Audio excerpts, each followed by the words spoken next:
everybody, welcome. It is so good to be here. We're happy to see all of you guys here. It's Fox. Not only is Fox here, but Fox is here with, get this, a webcam. Webcam? And a microphone. Yeah. So you can hear and see me in my full glory. I'm very sorry. He fixed whatever his computer issues were. Yeah, so it was frustratingly simple. Yeah. Once I realized what it was, I felt like a real dummy. Hey, Mosaic, glad to see you, man. Glad you're here. Hey, before we're going to get started on the podcast and whatnot, we were actually talking about comic reboots here. Mosaic, I know Yes. you're a big fan of comics too, so I'd love to hear your input on this. Wandering Knight, I don't know if you're into comics, but we were talking about how DC does reboots. I guess, what's it called? The Dawn of DC. The Dawn of DC. So they got a new a reboot coming in. Probably 5 years after. Mosaic says, probably 5 years after Rebirth. No, longer than that. No, Rebirth was 2016, so it's been 7 years. 7 years, okay. So 7 years since Rebirth. But we were discussing how DC reboots a lot. Increasingly often. Right. Marvel never reboots. And we were just saying how usually, like, what they do is they just kind of say, hey, you know, the characters, if they have a defining moment in their life that had to do with a time frame, consider that time frame updated. So it wasn't Vietnam. It was content. Desert Storm, and now it's not Desert Storm. It was, fill in the blank. Whatever. So, yeah. Mosaic it's an interesting way to right do in the things. middle of this, but only 1 year after Dark Metal, and Crisis was just last year. Yeah, Yes. yeah. See, to me, okay, here's why neither are great, but I think both are realities of what comic books are today. Comic books are when they've been around for 50, 60 years with the same characters. The tough part with the Marvel one is when I go in, Marvel is saying that at any point they could pull something from 1957. Yeah. And I may need to educate myself on that. I may know what that means. Maybe if it's poorly written. In some way. Right. And it all matters. And what's even more difficult for me is, like, this is literally a big problem I personally am having with Marvel right now, is I knew Marvel comics really well in the 90s. I was a big Marvel guy in the 90s and even in the early aughts. And now when I dip back in and I'm like, yeah, here's this really cool character, they have this story, then it's like, oh no, that's not no, they don't. That's not that. What are you talking about? No, they did this and that and the other thing. No, what are you talking about? And this conversation, like wait, it's a different person now. What are we even talking about? So that's tough for me. But on the flip side, DC reboots all the time, and it allows them to retell the same stories over and over again, but then they're retelling the same stories over and over again. And so I love DC today. I'm still a DC guy today, but the reboots get like, come on, man. Like, we can do it. Yeah. I don't know. What I really wish they would have the courage to do, DC and Marvel, is, so the best example I can think of this actually taking place in comics is with the original Hellblazer series, where John Constantine actually aged in time, like in real time with the comics as it came out. So, he got older as it went. And I would love for DC or Marvel, whatever, to say, even if Marvel did it, it would probably be like, let's have the, this X universe or whatever, the universe 1000. Right. And they have a whole kind of series, a whole series of titles that would fall into that universe. And they start with here's comic number 1. It comes out this day. Comic number 2, it comes out this day, and it just, everything happens in real time. So they get 10 years of actual things. And I think that would be really fun. That'd be and really and interesting. Hold them to actual storytelling techniques and not just, it ends up becoming everybody is The Simpsons, where it's just, everybody's eternally this age unless we want them to be older, but now they've been reborn or time travel, and it just never really matters. And I would love the actual consequences of things to matter and for time to pass. Yeah, Mosaic says that's one of the reasons he likes the Fantastic Four. New stories with the same team, never change the core team, never change the stories. And it's true. And they have kind of aged over time. A little, yeah, kind of. He says Aunt May would be 135 years old right now. That's fine. And DC, he says both DC and Marvel have jumped the shark with the multiverse. That's true, man. And that's to a certain extent. Here's what I'll say though. I have absolutely been loving the mutant line of comics right now. The Krakoan era started in like 2019 when they established here is Krakoa. It's the mutant nation, and everything in the mutants, every line that's like featuring mutants is within that continuity, or at least connected to it. And I decided when that started, I'm going to just focus entirely in Marvel. I'm going to focus entirely on those. So for me, canon is X-Men starts with House of X #1 in July 2019, and anything that happened before that, unless it's like specifically talked about in a current X-Men book, like there will be flashbacks and stuff, but anything before that, for me, irrelevant. Do not care. I will learn everything I need to know from the books that they put out from that point on. And it's really just like, cool, I don't have to worry about any of that. Isn't that essentially a reboot, though? Like, isn't that basically their way of saying, yeah, okay, Mosaic, that's a really big thing. Mosaic says that he loved Power of X and House of X, but they lost him quick. He collects no X books anymore at all. Oh, you're missing out, my friend. And he says that it's all thanks to Moira McTaggart. That's another thing for me is, I know who Moira McTaggart is. Yeah. Moira McTaggart is a human from a Scottish island who was a very close friend with Charles Xavier, and she was just one of the human proponents of like mutant kind. She's also a scientist. And I talked to Fox, and Fox is like, and Moira's mutant powers are. I'm like, Moira's mutant powers? What? Like, hold on. Yeah, she is a mutant, and Wanda is not.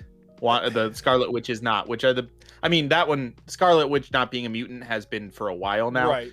They called her the They up to a certain point called her the Pretender, and everybody hated her. And then she actually was like a savior, and now she is celebrated by Krakoa as like a mutant, like Messiah, not Messiah, but that's somebody else. Yeah, but a mutant like that was savior. The storyline a while back. Well, right now Rachel, what's her name, is called the Messiah by Exodus. It's a whole lot going on. But so yeah, like that's where I decided, and it wasn't a reboot. The Krakoa thing, everything else is still canon. They even reference other things. And to be honest, it sometimes doesn't make sense. Sometimes it doesn't make sense. Comics, that's comics. Moira McTaggart's power is that when she dies, she basically resets the entirety of the universe to her own like conception, and everything starts over again, but she's the only one who remembers. And it makes no sense as a mutant power. When you talk about comics outside of comics, it sounds like the stupidest thing on the planet. I know, because I love comics. In comics, they're great, and like, oh, this is cool. That's such a good story, such a good idea. But outside of comics, it's like, what are you talking about? Yeah, which, I mean, it just goes to show, I mean, to a bigger point outside of this, like, why the Last of Us show had to cut out a million fights with zombies. Right, exactly. Because they are all different storytelling methods. Right. And when you are reading a comic, when you're reading like Marvel comics, it is very helpful to understand how they tell stories. And then when you switch to DC, they're going to switch how they tell stories, what their kind of storytelling methodology is. And it helps you to understand and get into that more when you have that kind of baseline. Oh, right. Okay. So with Marvel, it's all technically canon, but I've come to expect that if it's relevant from the past, they will let you know. Yeah. I don't have to start from 1960 whatever with the original X-Men and then read 50 years, 80, 70, 80 years of X-Men, whatever, to then understand what's happening now. No, that guy has laser powers.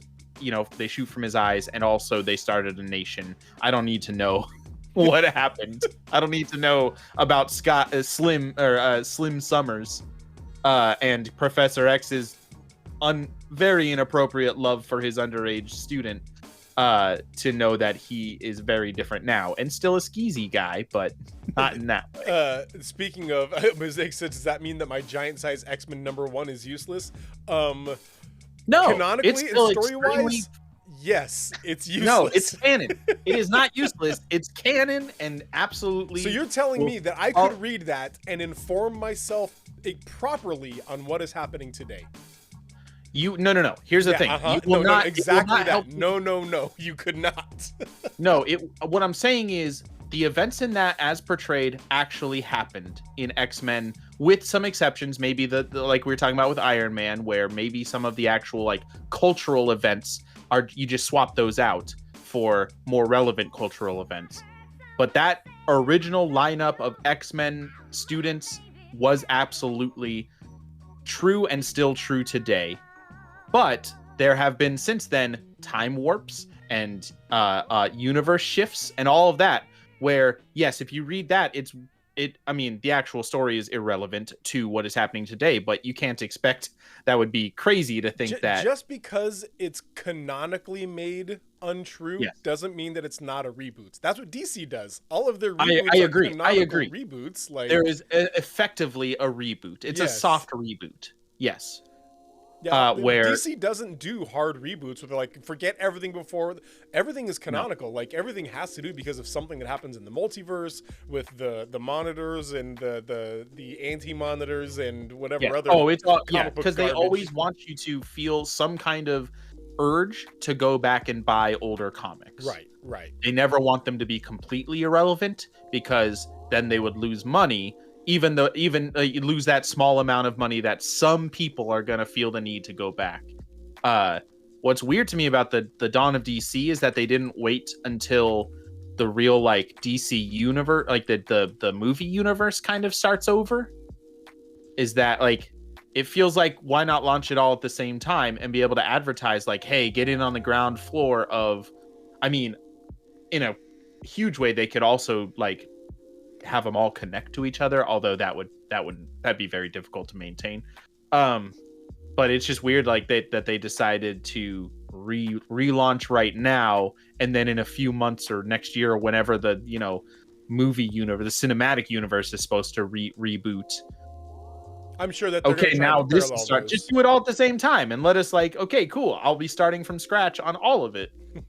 That would be cool to me anyway. Hey Mosaic, do you really have giant size X-Men #1, like not a reprint or whatever? Because I just looked it up. That's like, even in like moderate condition, it's like a $1,500 issue. If it's in near mint, it's like a 10 grand or whatever. That's a good book. My only like actual comic book value is I have a first printing of Robin #1, the Tim Drake very first issue. It's got like the 3D, and that's in near mint condition, but that's not worth a lot of money. But then I have he says he's an 8.5 bought in 1992 for $120. Dang, that's a good investment, my friend. Well done. Yeah, you could make some profit off of that one. I bet you that's even going to spike more when the X-Men release in the MCU. When they start absolutely coming out with X-Men stuff. So I have, you talking about Fantastic Four, I have the issue, and this was, again, just kind of a moment in, he bought Hulk 181 at the same store. Dang, that's Wolverine's first appearance. Right, Mosaic? That's Wolverine's first appearance? Yeah, that's Wolverine's first appearance. Yeah. That's well, awesome. kind of. Well, just before that, it's the last panel. You see his claw in his claws in Wolverine 180, and that's it. But, technically, actually, that's us right now, and I love it. But this is a safe space for that. No, I have a Fantastic Four issue where the Fantastic Four fights Wolverine, Archangel, Ghost Rider, and Spider-Man. That I don't even remember why, but those 8 get into a fight with each other. And it's like everybody's kind of doing we don't really want to hurt you, but we need to stop you, whatever. And Wolverine goes into berserker mode and claws things face off. Ooh. Literally claws his face off. And for like a year's worth of issues, Thing wears a helmet. Has a helmet on because Wolverine clawed his face off. Because he has no face. Oh, I have that issue. It's after that moment when Wolverine does that, and everybody's just like, "Whoa, hey, everybody, okay, never mind, we're cool. Everybody, slow it down. Slow it down." Man, okay, we're gonna talk about the X-Men cartoon more later, so I'm not gonna get into that now. Okay, but we're gonna get started for our podcast here. That helmet was hideous. I know, man. It was so like early '90s. It was so early '90s. Chat, we're gonna get started with our podcast here in just a second. This is a podcast that we then edit later and, well, put onto YouTube. Hopefully, we eventually hope to get back on SoundCloud again so we can start actually syndicating it on your podcatchers and whatnot. We are not at a place SafePoint can afford that right now, but it will be on YouTube later. So because of that, we will not be interacting majorly with the chat, but put your thoughts in. We want you to put those thoughts in, your comments, as if we were going to, because afterward, when we finish the podcast, we are going to come back and chat with you guys and get your thoughts. So again, hang out, put your thoughts in the comments, because we want to come back to those and hit those as we start, or as we finish the actual podcast here. That being said, Fox, are you ready to record? I believe so. Okay, hang on. NG anti-Christian bias. This is my real quick audio check for myself. Looks good. All right, I'm recording. Yo también. 1, 2, 3, 4. 1, 2, 3, 4. Ooh, a little bit less of a latency that time. Interesting. That's great. Today on the Nerdy Gritty, is there an anti-Christian bias in Hollywood? Hello, everybody, and welcome to the Nerdy Gritty, where we delve deep into the details of pop culture. I am your just fire and brimstone preacher, Fox. I am Dez, and I have grown for a taste of human flesh. It's well, delicious. who hasn't these days? Fox, hey man, I mean, talking about, evil preachers and fire and brimstone and the taste of human flesh, The Last of Us just ended. The Last of Us just ended, and it was, get this, really, really good. It was really good, although, we're going to talk about it toward the end when we talk about the stuff we've watched, but Right. I do have some caveats there. I don't think it was perfect, but no, it was not it perfect. was very good. Very good. Yes, absolutely. for sure. That was a weird time for me to take a drink of my Yeah, it was a tea. weird time. Yeah, sorry. Yeah. By the way, I'm drinking a lotus blossom tea with lavender honey, and it's really, really good. Just like Darth Vader. Just like it's in a Darth Vader mug, just like the Darth would drink. Putting What? Darth Vader's face in front of a ring light gives him these crazy eyes. He does. If you're listening to this podcast later, you can't see, but my shiny mug, Vader gets a glare right in the middle of his eyes, and it looks like he's got these massive white pupils in the middle. It's hilarious. Yep. Okay, anyway, so it was really good. People really enjoyed it, really well received, and we know that Sony's going to be coming out with more TV shows and movies based on their first-party IP. So we wanted to discuss today, hey, what are some other, really, really good Sony first-party IP video games that we can turn into TV shows? So here's what we're going to do. We're going to talk about what we think and what show, what video games we think that should be made into a TV show. So what do you got here, Fox? What do you think? Well, here's the thing. Sony's whole deal for the last several years has been several, big budget, first party exclusives every year, mostly focusing on a fairly serious plot and high drama. Right. So I mean, in that realm, they have a million options. I am shocked that maybe there's a plan, or maybe it's been announced that there's maybe it'll happen, but Ghost of Tsushima, it's so strange to me that hasn't been announced, fast tracked. Yeah. To put out a Ghost, a straight up in Japanese Kurosawa inspired. That would be incredible. Yes, I would love to have or when in America they put it out it's in Japanese, but it's with voiceovers in English that are not great. So it's like the classic I want Godzilla an actual films. as if I were watching, film it with cameras from the 40s, Right. 50s. I want to see an actual but the story of Ghost is, I think it would be super cool and lauded and win a million awards. Absolutely. Super practical, get that CGI out of here. Like, let me see some cool, like, over the top blood splurts, you know. Yeah, where it's just a fountain of blood. I mean, it's a kind of a Kurosawa thing. He started that a little bit, but I would love to see Ghost of Tsushima just be not just an homage, but basically as if it were made in the 50s, but today. That would be super cool. It would be super cool. You took the prompt seriously. I did not. So we'll get to it. Don't worry. Hey, you know how there are like the Glee project and the Mindy project or whatever, where it's like these live action competition TV shows, what's a reality? Mindy project's just a drama. It's not that, but yeah, reality TV shows. Is Mindy it's not reality TV? Oh, I thought it was. No, Mindy Project is just a show about a person named Mindy, played by Mindy Kaling. Either way, that's what she does every day in real life. Yeah, it's just But I thought that this would be a good idea for the Raiden Project. You all know the Raiden Project, the incredibly popular 1995 arcade game that was ported to the PlayStation. Sony arcade game, then ported to the PlayStation. Everybody's favorite. The Raiden Project was a scrolling like shoot 'em up game, or not shoot 'em up, a bullet hell type game. Sure. Okay. I know Raiden. I didn't know Raiden Project was a thing. Yeah. Ikaruga. It's like Raiden Project was the PlayStation version of it. So I want this, but because it's got the project tag at the end of it, I say we make this reality TV show. And here's what we do: we develop fighter planes like in the Raiden Project. Sure. Then I feel like we already have some of those, but yeah. Then we take normal people and put them behind the wheel of these airplanes, and they have to training. They have to fly through increasingly difficult missile shots and bullet fires, and whoever is still there at the end wins.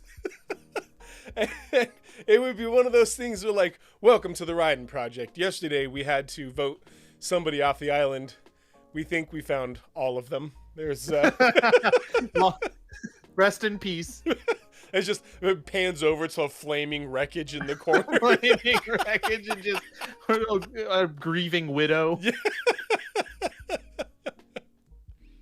That sounds great. Real high actual reality where if you die in the show, you die in real life. Yes, absolutely. Yes. Yeah. Okay, I'm gonna go further on the realism from my Ghost of Tsushima idea. Okay. Echo the Dolphin. Yes. We need an Echo the Dolphin show. Hey, Fox, you're joking? I would watch the crap out of an Echo the Dolphin TV show. You might want to, but then you start watching it and you realize, oh, this is all just dolphin squeaks. There's no English. I want it actual dolphins entirely in dolphin noises. No subtitles. Nothing. No subtitles. That would be some high art right there. It's your job to make a TV show based on a video game with no dialogue. Everything through body language. Okay, man, that stuff I think I can do it though. Also, the body is the body of a dolphin. It's an actual dolphin. That's the body language you need to use there. So you do that. It'll be like the Star Wars Holiday Special with the Wookiees, where they're just constantly making Wookiee noises. Yeah, exactly. But there's no subtitles. You never know what they're actually saying, and it's absolutely horrific to the ear. Well, that sounds great, but I've got something even better than that. Remember in 1997 when everybody... What? Every time I say a date, you laugh. Come on. Yeah, 1997, everybody was playing Final Fantasy VII. You want to play Final Fantasy VII movie would be cool. No, right? No. Oh. No, you absolute fool. No, Crime Crackers.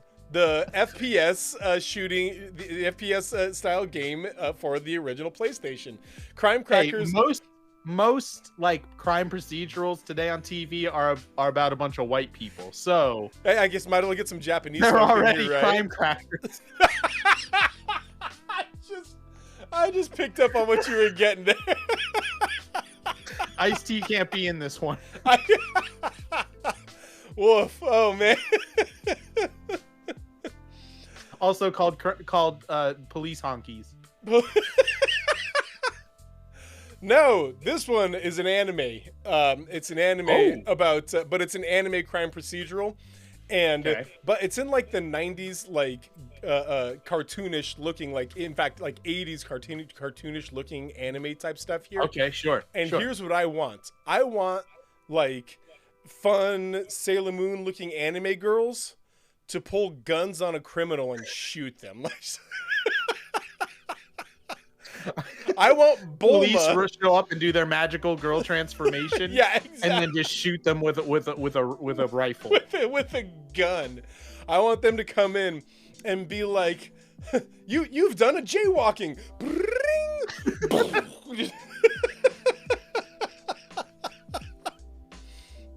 Officer 1997. Moon. What a beautiful time. Yeah, there's a million options here. Like we could joke about a lot of things.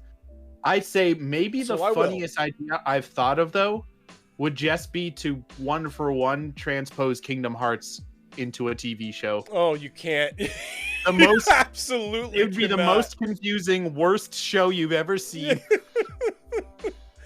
The only but you get a lot of people watching it because the only Disney. reason it survives as a game is because number one, it's fun, and number two, it's got Disney and Square in it.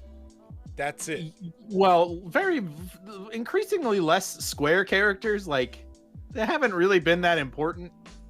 Excuse me, Square-actors. Yeah, that's true. That's the actual term. I don't know why I didn't think of that. No, they've kind of focused more on their own original characters, which are basically Final Fantasy characters, but worse. But yeah, I mean, I'm not even trying to make well, I mean, you wouldn't even have to try to make it funny or goofy.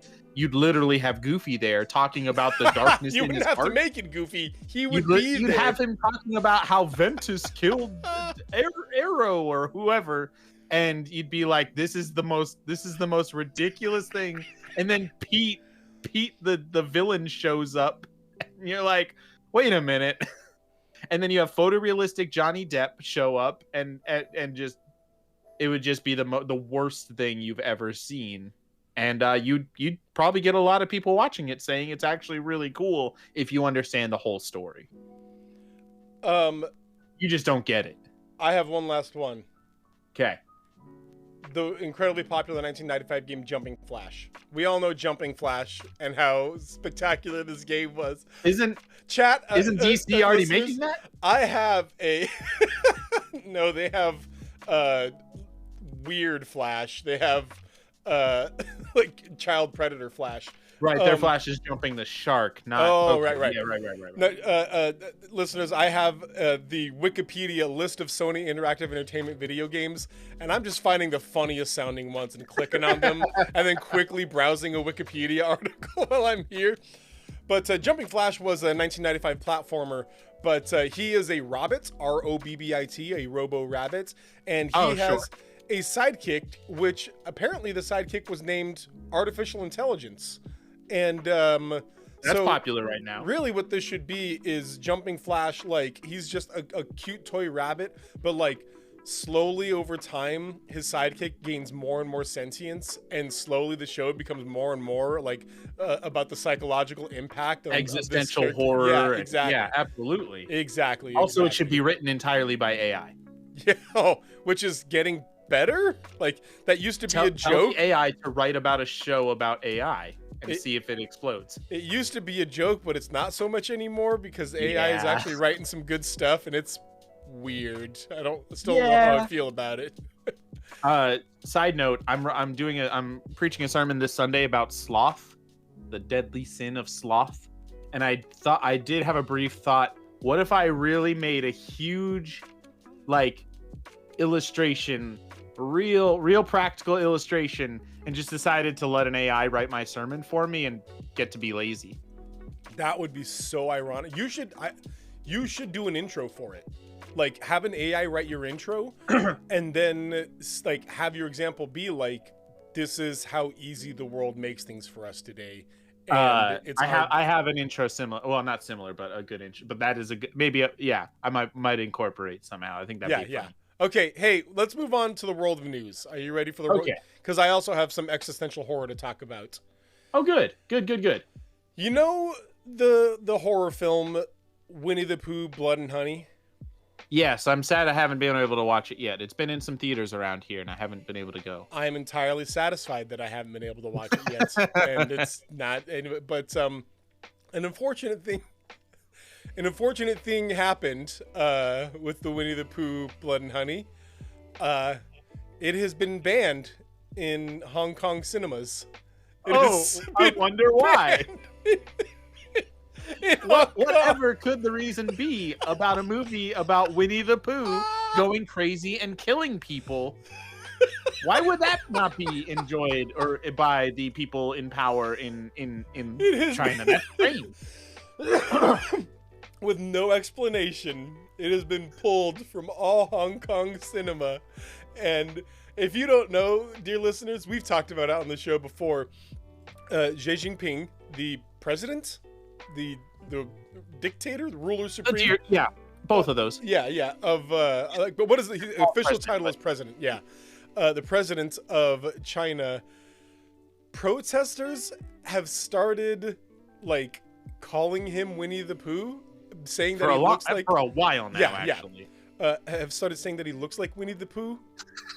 Let's be clear, he doesn't at all. Well, I'd say there's a little bit of similarity, but yeah, not really. But he has taken it so personally. Oh, the thinnest of skins. That he has started to ban Winnie the Pooh everywhere. Like any mentions or whatever else, just specifically Winnie the Pooh. And now here comes a film about a psychotic Winnie the Pooh who kills people. And because he feels abandoned by Christopher Robin, like this person who's so self-conscious and so like fragile that he ends up killing people because of it. Huh, interesting. Weird that Xi Jinping would take that personally, right? So strange. So, yeah. An interesting reality right now is that... I really wish, I doubt it happens in there, but I would love to see, they should have put a line where somebody like sees the silhouette or like, out the window or something at night and it's dark of Winnie the Pooh. And then somebody is just like, is that Xi Jinping out there? That would guarantee it to be banned in China. That would, so good though. Immediately.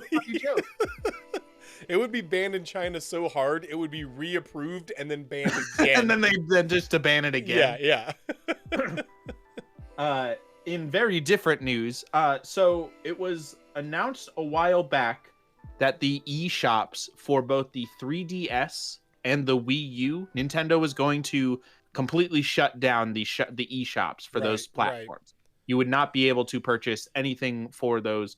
You would basically at that point only have what's actually available on your console to play, or physical. You could buy physical games still, which had a lot of people really worried. It makes sense. It costs money to keep those going, and if that if not becomes not profitable, then it's just eventually all system. Plus the Switch has anyway. But people were worried that this would mean that a lot of games, like games preservation, is a pretty big issue, right? For a lot of people, where there are thousands and thousands of games in the relatively short history of video gaming as a hobby and art. That are literally no longer playable and have been lost to time. Well, because let's be clear here, lost media is a actual like all across media issue. Yeah. Like even if you get out to like Mr. Rogers' Neighborhood, there are episodes of Mr. Rogers that people saw and then have disappeared forever. Nobody will ever see again. And this goes all the way up into like the 90s when we were still putting things instead of on digital stuff, when they were on like physical film and whatnot. Physical only media. Things would just there are episodes of 90s TV shows and beyond and movies and whatnot that just don't exist anymore. So so this is true in the game space also, and so people were worried that there would be some small indie titles that were on the shops and nowhere else that will no longer be accessible. Well, what's his name, Gerard Khalil, a YouTuber also known as The Completionist. Oh, hey, heads up there, Fox. Actually, we're going to break the podcast here for a sec to welcome. Hey, Pastor Dustin, welcome, everybody. Hello. Thanks for the raiding with a party of 50. Dang, getting a lot of people here. Man, this is awesome. Hi. Thank you so much. Happy to have each and every one of you guys here. Hey, I'm Steve. This is my co-host Fox. We're right in the middle of a podcast here, but we're happy to say hi to all of you guys. We are podcasting. We're going to be talking about if there's a Christian bias in Hollywood, but right now we're just... is there a Christian bias in Hollywood and an anti-Christian bias in Hollywood? But to kind of give you an idea, if this is your first time here, this is Save Point Ministries.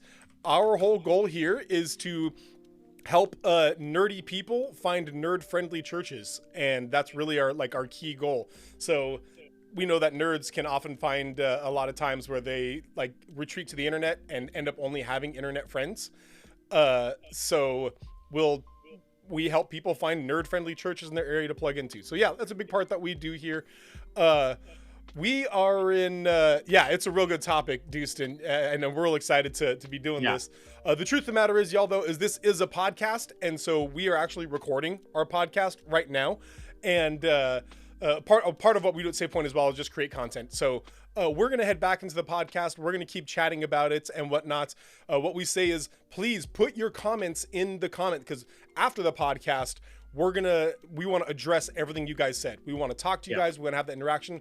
But because this gets recorded for a podcast forum, as we finish the podcast, we're not going to be interacting with the chat that much. But all that to say, welcome. Super happy to have all you guys here.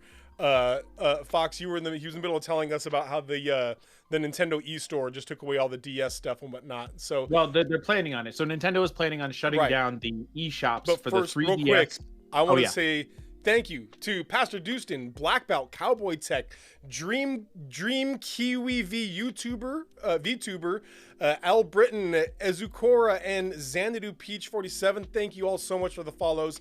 You guys are outstanding. I appreciate you all so much. Glad to have you here. Hang out while we chat about this. So yeah, again, hang out. We're gonna get to your comments after the podcast. Fox finished telling us about the DS, Nintendo shutting down their store. Quick recap: Nintendo is shutting down soon the eShops for the 3DS and the Wii U, meaning you will no longer be able to purchase anything digital through those platforms. Well, Gerard Khalil, also known as the Completionist on YouTube, really fun channel where they just go to basically complete a game and just talk about how extreme they had to go. My favorite is the Final Fantasy X Completionist episode, because that is a ridiculously, it takes thousands of hours to complete that game. It's crazy. Anyway, he decided to buy literally everything on both shops. Wait, okay, hold on. When you say literally everything, you mean, I guess, literally everything. He bought a digital copy of every single game and app available. Give me a dollar amount.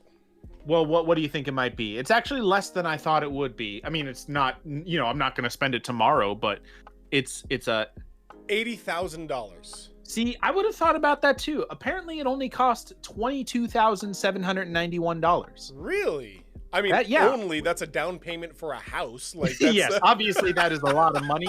But yes, it's actually far less than I thought. I guess the shops, not every game is going to be $60 or whatever the standard. I think a standard 3DS price was $40, and I'm not sure what the Wii U was. But anyway, so he bought a copy of everything on both shops, including all the big games, the Nintendo games you would think of, Super Smash Bros. and all that stuff, but also every single little indie title out there that nobody would have ever heard of and would have been lost to history or would be lost to history when they shut down the shop. I have a budget, and listeners, I don't know what your budget is for gaming. I have a strict budget for gaming that usually ends up being about one game a month, about $50 to $70 a month. Yeah, $22,000 in one hit. I wonder if he's able to write that off as a business expense because he's a professional. That's bonkers, man. I'm doing some quick math here. Oh no. It would take you, based on a $60 average price, obviously some are cheaper, some are more expensive, the average price is going up to $70. It would take you over about 31 and a half years on my budget to be able to on reach your that. budget to do what he did. 31 and a Okay, half so years. Sweet so fancy yes, he bought Moses. one copy of everything, which is awesome because hey, that's going to at least there's somebody who has it all. But what he also is doing, he stored them on hard drives, not just on the consoles or anything. Obviously, you need a lot of consoles to store all that data. But he is donating them to, let's see, where is the, he donated the entirety of it to, I can't find the actual name of the foundation or name of the company or whatever it is. But he then donated those hard drives to a games preservation That's awesome. organization. That's so really it's cool. not just, hey, look at this crazy thing I did. Look at me, I spent a bunch of money on YouTube. It's no, there was a specific purpose for this. Yeah, I would like trying to save gain- lost media. That's awesome. Yeah, to save lost media. So that was really nice to see. I mean, it's also weird to me that Nintendo will do this and then not just put games up for free or something, or I don't know. It feels weird that they would just say, "Oh yeah, this tiny little game that nobody has ever heard, we'll still have it, but nobody gets to play it anymore, and we're never gonna put it up for sale or anything." Like it's just like, come on, Nintendo, it's fine. Put it up for $1. Yeah. Let people play it. All right. Well, Fox, hey, are you ready to get down to the nerdy gritty? You know what? I think I am. Let's get down to the nerdy gritty. All right. So recently, Rainn Wilson, if you guys don't know who Rainn Wilson is, he was known as Dwight on The Office, which was really kind of skyrocketed him to fame. These days, he has a podcast on spirituality called Wilson Podcast is called Metaphysical Milkshake. And it's on delicious. The metaphysical, delicious metaphysical milkshake. It's on sort of like spirituality and metaphysical stuff and philosophy and things like that. Yeah. So he has kind of a voice in the world of this kind of thing. Once The Last of Us, second to last episode aired, he tweeted something, and this will be very minor spoilers for The Last of Us. He said, not plot related. Yeah, not plot related. He said, not necessarily. I do think there is an anti-Christian bias in Hollywood. As soon as the David character in The Last of Us started reading from the Bible, I knew that he was going to be a horrific villain. Could there be a Bible reading preacher on a show who was actually loving and kind? He went on to say, of course, it's true that the evangelical/political coalition is doing a great deal of damage to our country. Banning books, banning freedoms, denying inconvenient science, taking grotesque anti-LGBTQ plus platform. But most Christians that I know are kind, accepting, and loving, seeking to make the world a better place. They should also be honored in the media. So what we want to talk about today is this idea of the possibility of an anti-Christian bias in Hollywood, what it looks like if there is, why we don't think there really is if we don't think so. And I guess really let's start off with, what would that look like? Let's assume this is true. What does that look like, Fox, to you? What is an your camera is frozen for whatever reason, but whatever. What does an anti-Christian bias look like to you, Fox? Oh, there it is. We could. Cool. I'm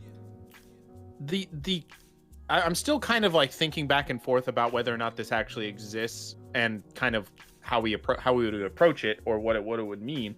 But I would say that the anti-Christian bias that could argue that does exist is that, like, I'm just gonna call him Dwight. It's just gonna happen without thinking. No, his name is Rainn. He's a human being with a name. Mr. Wilson, Mr. Rainn Wilson said, Mr. Wade Rainn Wilson. Yes, Yes. What he's getting at is, to me, not an anti-Christian bias, although that could be somebody's motive, because that's more of a motive than it is. Yeah, it's that there's a bad writing trend, that the use of evil preacher is a trope, and it comes up far more often than a Christian specifically that is genuine in their faith and like he is talking about, reflects what a lot of Christians are, is that humble, not, obviously I'm still going to be speaking in ways that a Christian is not necessarily always these things, Right. but a genuine person trying to do their best to seek after God and follow Jesus. And more often, it's just kind of a shortcut for, look at this bad, evil person who uses their power for evil. And that power is derived from spiritual domination and biblical, twisting of biblical concepts, they don't actually, or they are not interested in being a Christian, just the power that it can bring them. And I would say that is more often, in just from what I can think of off the top of my head, probably what happens more often than the nicer side of things, or the positive portrayal. So I think that's really what we're getting at here. What he's getting at is that it just comes down to kind of lazy writing, using Christianity as a trope for evil person. Yes, I mean, so to kind of define what we're talking about here, yeah, when you see a Christian person in the average media today, they're almost always going to be, or at least the idea is that they are almost always going to be a villainous or a rude or a cruel person of some sort. So in this case, he was sort of a cult leader of David in The Last of Us, sort of a cult leader who ended up again, no spoilers, so ended up having done some very horrific things. Yes, absolutely, just monstrous. Yes, in character. Yeah. And but he was also their Christian spiritual leader, reading from the Bible and preaching to them, and and things like that. And then we see that a lot in culture today, in popular culture, of the Christian who is very judgmental or cruel, or even, again, outright villainous, as David was. But to your point, Fox, that's almost exactly what I said at first. Kind of distinguish between the bias and this being a trope is, I don't think this started as an anti-Christian bias.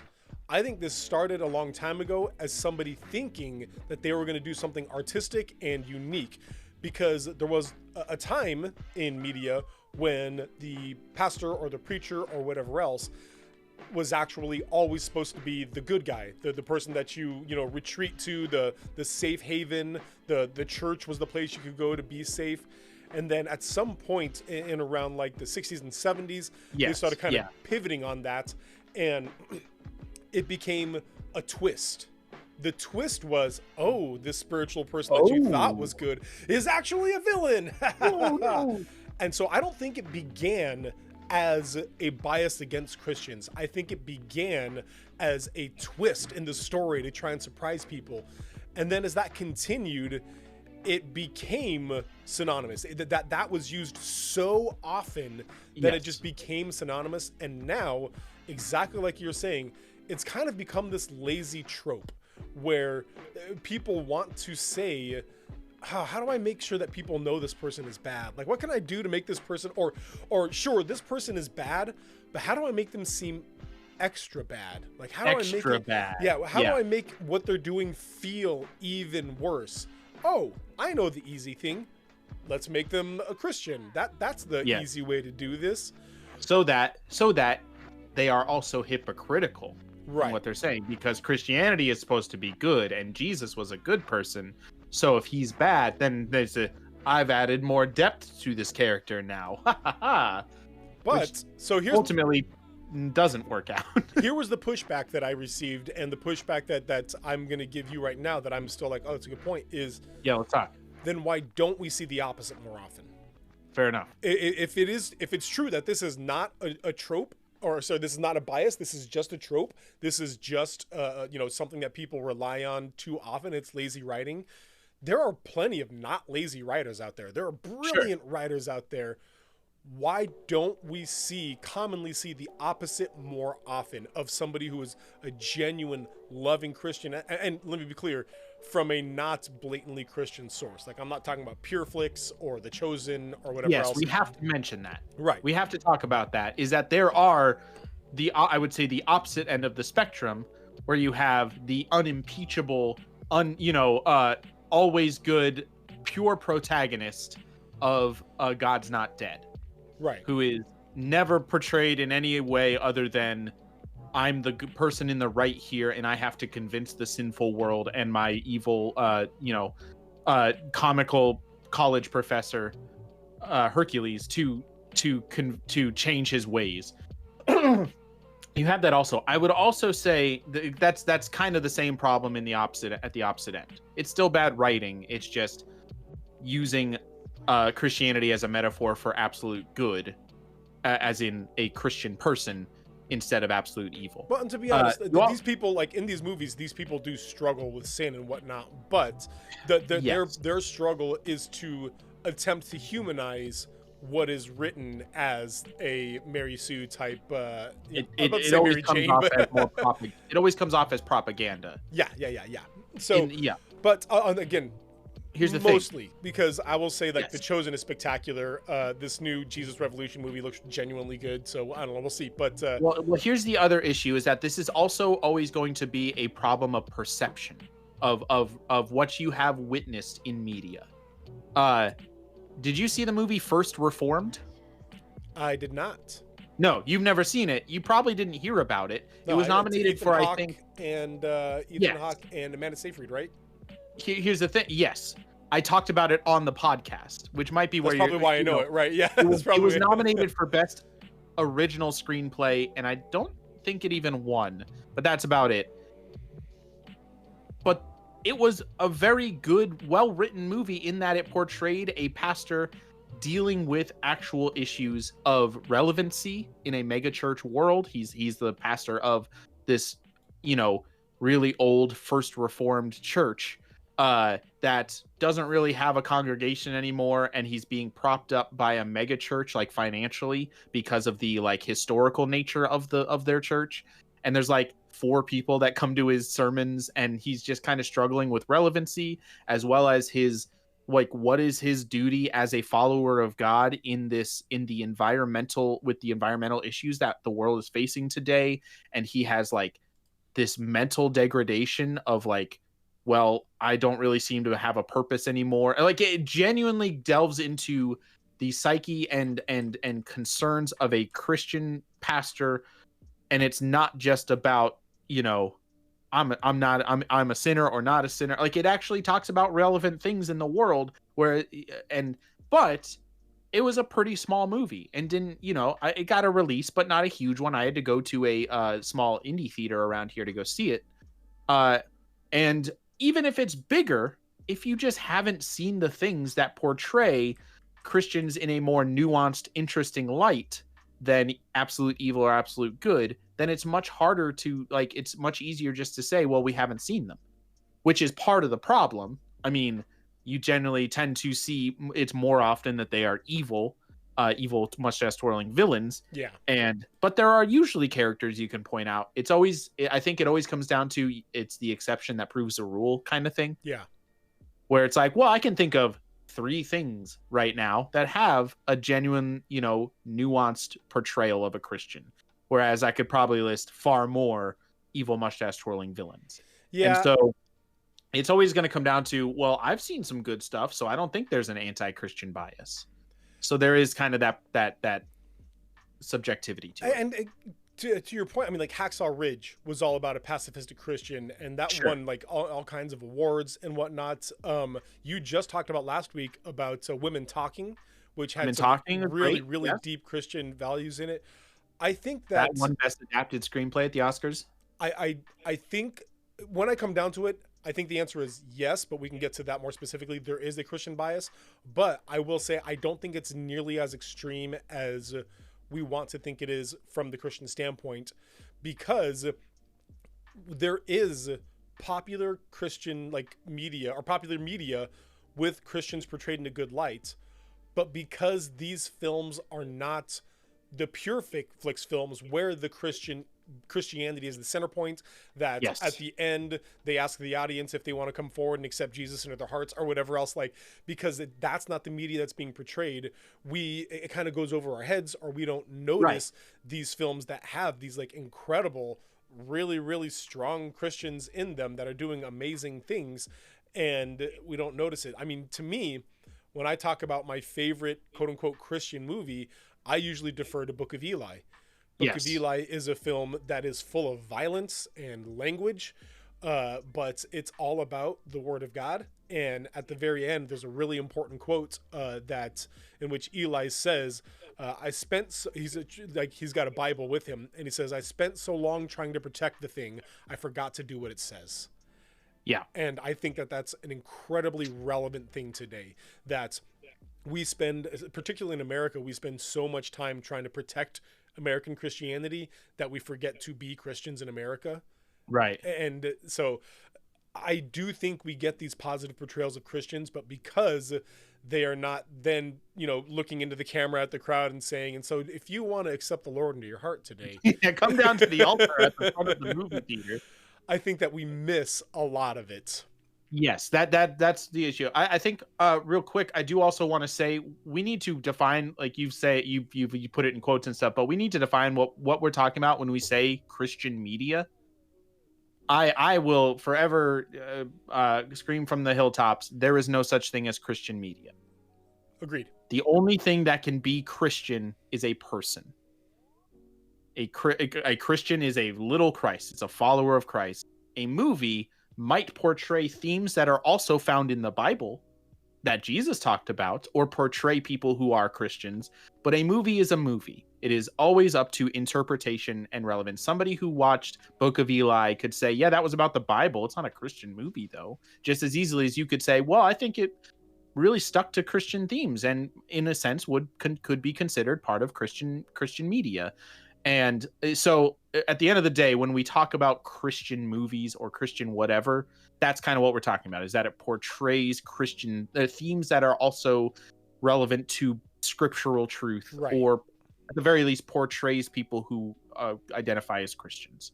I really hate saying that something is Christian if it's not a person. You can't baptize a movie or music. It's the weirdest thing to me that there is a single genre of music that is defined by the spiritual beliefs of the musicians. The closest, I guess, other than that you get is punk, but even that is a style pretty wide ranging. And these days, I wouldn't even say that it still adheres to the anarchistic values of punk and the. And it's such wide ranging, but Christian music is about the people who portray, who have Christian beliefs. And so anyway, it's strange. So that's what we're talking about when you talk about Christian media. And at the same time, to the point you were making, sorry, I'm going to go here, that yes, I think one of the issues is that we are so used to these extremes that when we watch something like Women Talking, or when we watch something like even Book of Eli, and it does portray a nuanced, interestingly written character who is a Christian talking about, or a theme, maybe even Noah, which is explicitly a story from the Bible, but told in a very different way than you would see in other media, other versions of it, that we don't, then that binary idea of whether or not it's Christian kind of leaves our mind. We're not thinking about that. We're thinking, oh, that was an interestingly written character, and not that was a Christian villain or a Christian, deity, a new Jesus in movie form who is convincing his professor to stop being the devil. Like it's like that, that's what that movie's about. Hey, look at me, look right here. Hey, stop being Satan. Stop I just hit my microphone. Sorry, everybody. Stop. Hit him with the newspaper. Spray bottle. Spray bottle. Stop it. No Sataning. Okay. Here's the pushback, though. So yeah. Here's the pushback that has been said a lot. Is Hollywood just portraying the example that Christians have set? Is Hollywood just saying, hey, look at all these, look at the Twitter, look at the Facebooks, look at the YouTubes and the YouTubes, and see what Christians are putting out there. We're mimicking you. This is what you Christianity have told us. This is what you are. And now we are putting it back out to you. Do you think that's a fair argument? In some situations, absolutely. But also that same thing could be said. The problem is that when we get into, this is a religion that it contains about 3 to 4 billion people on the planet. And as soon as you say, we're just doing what you've said, well, then you've defined Christians. You've defined the entirety of the pot. You've turned it into a monolith and said that Carnegie from the Book of Eli, this power hungry guy trying to find a Bible so that he can use its power to control people, that's Christianity. I mean, that's not a great usage because also then you have Eli, who is also right. The juxtaposition of so that. Yeah. let's talk about David. You have David show up, and I mean, it doesn't help that, or it contributes to the issue that the first thing you see him doing is reading from Revelation. Yeah. And that's also a dog whistle of evil Christian, because Revelation is the evil, scary fire and brimstone part of the Bible, if you're uninformed. So like you have that, and now you are saying writers of the show, if obviously I'm not saying that Craig, I think it's Craig Mazin and Neil Druckmann who are the writers. Oh, yeah. I'm not saying that they said this, but if this was the argument being portrayed, then now you're saying, well, then every single one of you 4 billion people on Earth who identify as Christians, that's you. You're a horrific, monstrous human being bent on power and absolutely knowingly using this and lying to people. Like, that's all of Christianity.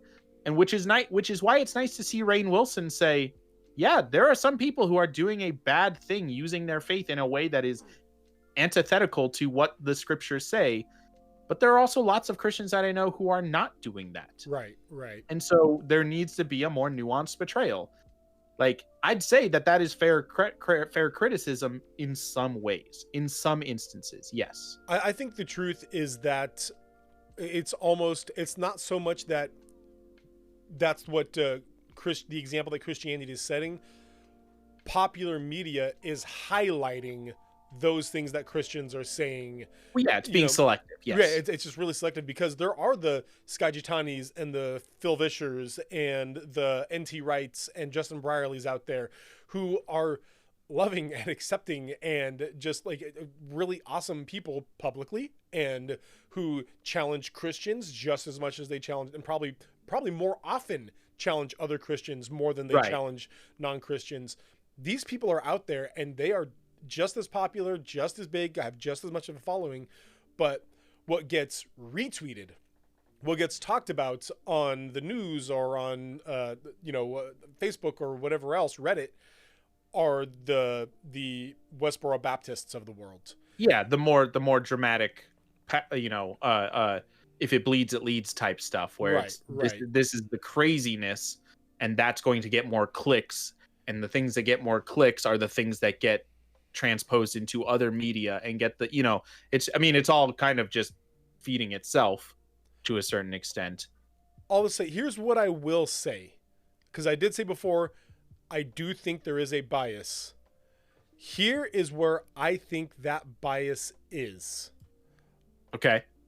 I think that there is a fear that if you portray a Christian as a good person in a normal, basic way, not as like the Christian hero in Hacksaw Ridge or whatever, but like just somebody who, like Michael Carpenter in the Dresden Files. He's just a dude who's an awesome dude, but also he's key to what he's doing is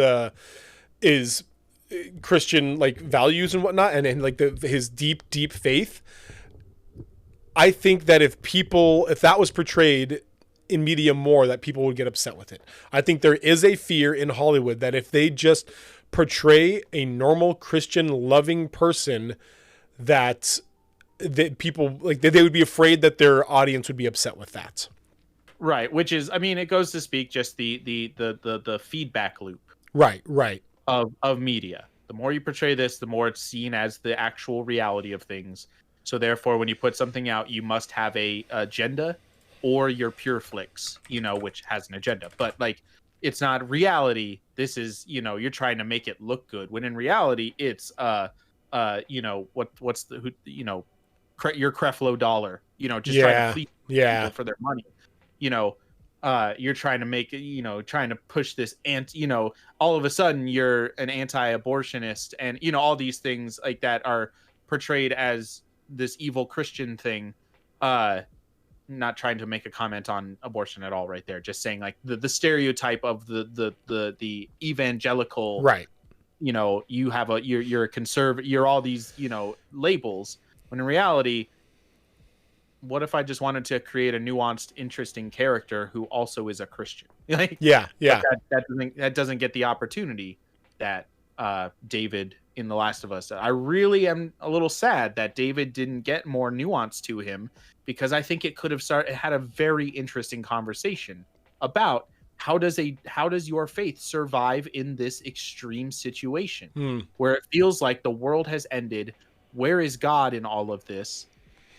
You know, and also more specifically, this person did something against us, and some people are calling for his blood.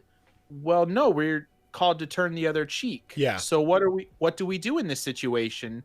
Like, you still could, there could have been so much more of an interesting conversation, and instead what we got was no, this is one layer of 50 layers of just the most horrific human of being. evil. Just, yeah, like the most, like, just Satan in human form. Well, that's might even be anyway. It's just terrible. Just a terribly written character, and it was better in the game because he was much more subtle and there was more subtext to him. Anyway, it's just very frustrating, and I really wish it was more common that we'd get some nuance. I think the comparison that I jumped to is Miss Marvel, which was a super fun and enjoyable TV show, but a heavy part of it was her religion and the culture within her religion and her church and how they enacted in the church.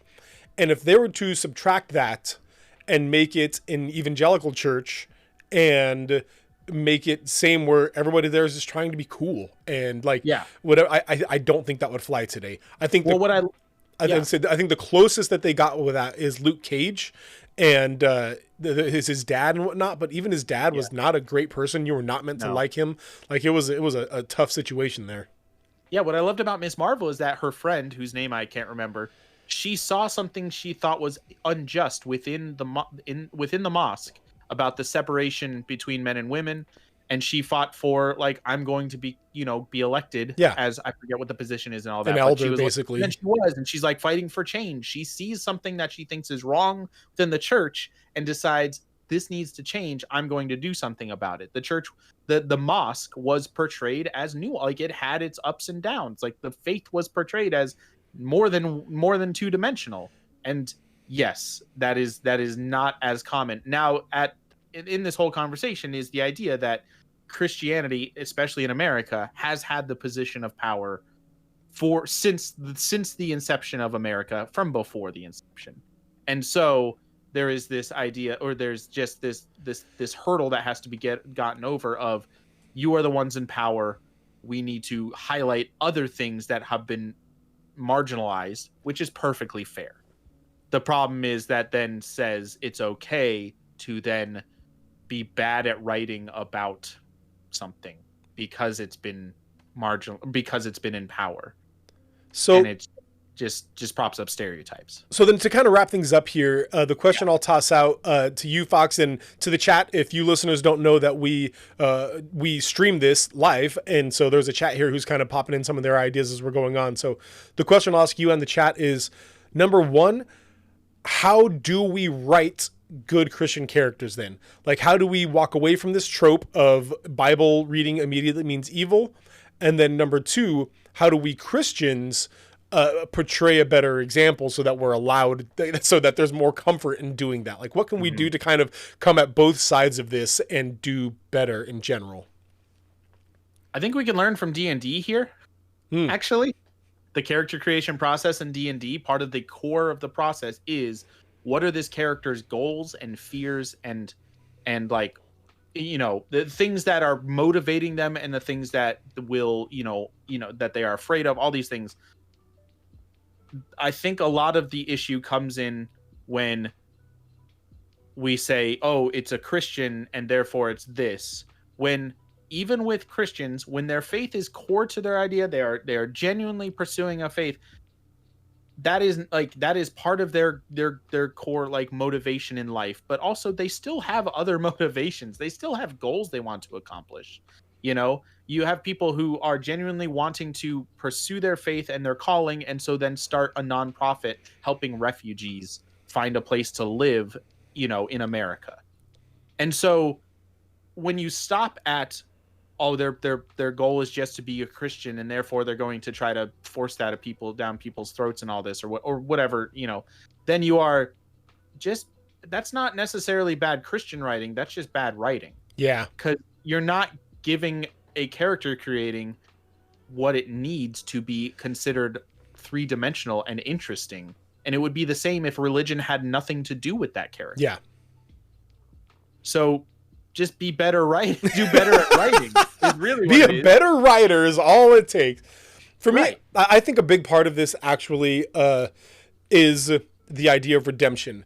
I think that a way to kind of start bringing this back into is showing this person as somebody who struggled and had a lot of difficulties, and then they're redeemed, or even having somebody who was judgmental and cruel and then they're redeemed for it. If we portray somebody who is very good from the beginning and very good at the end, and they're a Christian the whole time, I think that is also lazy writing. That's kind of boring. I think that, you know, characters need an arc. Yeah. Right, They need right. to be, they can't be in the same place the whole time. but if we are honest about the struggles of Christians, and not in a propagandistic way, but in more of a just, hey, we also suck a lot, like, because we're humans, and it's not that we think that we're better. It's that we also recognize that we suck, and because of that, we need Jesus. Like that's what it really is. We're not better. We realize how bad we are. That's what it is. Yeah. And so kind of having that sort of arc in the writing that allows people to realize that we're not saying this person is better. We're saying this person realized that they needed something greater than themselves. I think writing like that helps people be comfortable with the good part of a Christian if they recognize that this person is just overcoming their difficulties with Christianity, seeing the truth in it and whatnot. Yeah. And then people want sincerity. Yeah. Ted Lasso shows us that people want sincerity. And 100%. I would love that kind of attention to detail and willingness to forgive and willingness to like sit down with somebody. Like when there's that scene toward the end of season 1 of Ted Lasso where Rebecca, you know, apologizes to Ted for, you know, manipulating him, using him, and all of that. And his response is, hey, divorce is hard. Because he recognizes the difficulty she's facing and recognizes that he has also gone through that problem. Yeah. And he's going Empathy. through it. Empathy, which is core to the existence, core to the Christian faith. Everybody who is a Christian should be pursuing empathy. And when you don't portray that in somebody who is supposed to be a Christian, then you become one-dimensional. You become David in The Last of Us. Right. Yeah. I mean, that's the book of people want Hebrews. Hebrews saying that we do not have a high priest who cannot sympathize with our weaknesses. Right. Yeah. Yeah. So, Jesus 100%. wept. He wept for a reason. Yeah. It's not just the shortest verse in the Bible. It's one of the most impactful moments in Jesus's ministry. There's that kind of nuance gets lost. Yeah. All right. Well, hey, those are our thoughts, chat. We're looking forward to getting to your thoughts when we're done here. But to finish up, let's talk about what we have been up to in this past couple of weeks here. Yeah. Fox, what have you been up to, my friend? Well, let's start with The Last of Us and just kind of briefly The Last of Us was a TV show that was very, very good. Yes, it was very, very good. Part of the thing I wish it did better was like how David is portrayed as kind of this one-dimensional monster where even the nice things he says turn out to just be manipulation. Yeah. You never actually believe him once you learn about more of who he is. You never believe him in the first place. Let's be real. At the start, it feels as though he's trying to genuinely convince Ellie to be a part of things, like to be a part of the community. We can support you. We can do this. Then you quickly learn none of that was actually his motivation. He wanted more power. They kind of only gave genuine, like, good motivation and at least more nuanced writing to the quote unquote good guys. There were 2 entire episodes that were entirely dedicated to the backstory of characters. Yeah. One of which never shows up in the actual plot. It's entirely about Bill and also what's his name? Like and it gives you an idea of who he was and how he changed and how that motivated Joel, as well as there's a whole episode about the backstory of Ellie and shows that she's gone through this tremendous loss and at one point was, more joyful and, had this person who brought life, but none of the people portrayed as the villains ever get any of it. Mm-hmm. You get obviously a lot of, zombies. I'm not going to say that they needed to show how the mushroom zombies were good people and just, but I'm also saying like the leader of the new fascist government of Kansas City is never really given an opportunity. She kind of talks a little bit about how my brother who died was a good person, but I'm not that. She straight up says, I'm not that. I'm a bad person. I don't have redeeming qualities. And then she twirls her mustache and carries a girl over to the train tracks. And obviously we've talked about David. We talk about like the people who are portrayed as, ultimately, I guess we're kind of talking kind of spoilerish, but not actually. Ultimately, even Joel is given a lot of nuance, and you can sympathize with him if he does something that is pretty much out and out a bad, terrible thing. Like, here's why I think that they couldn't. I wish they had done go ahead, more sorry. Yeah, for the villain, for the quote unquote villain. Here's why I think that that's tough to do sometimes, and I think to stick on the topic, Last of Us Part 2 is the reason why it's tough, because you have a conflict of two sides in which you identify and empathize with both sides, and the game is so hard for it. People couldn't play it for that reason. There were people who said it's a great piece of art, I don't like it, I dislike this game. Great piece of art, I dislike this game, because there was such a severe, bitter conflict between two sides that you empathized and loved so much, and it was hard. That game was so hard.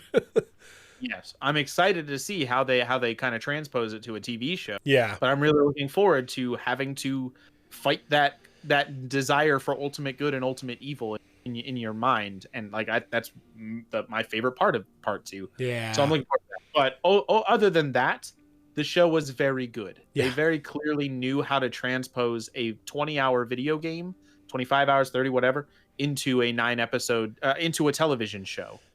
And it was very well done. I think the pacing is what really hammered it home for me. For a zombie movie, it was desperately slow in all the best ways, that they give you so much time to just get to know and to settle and to relax and to love. And then when that way, when they took things away from you or they hit you with these small, quiet moments, they hit so much more heavily because of like the slow pacing through it all, which is in such juxtaposition to regular zombie movies that are always fast-paced, killed, shoot, kill as many, hordes and hordes and whatever.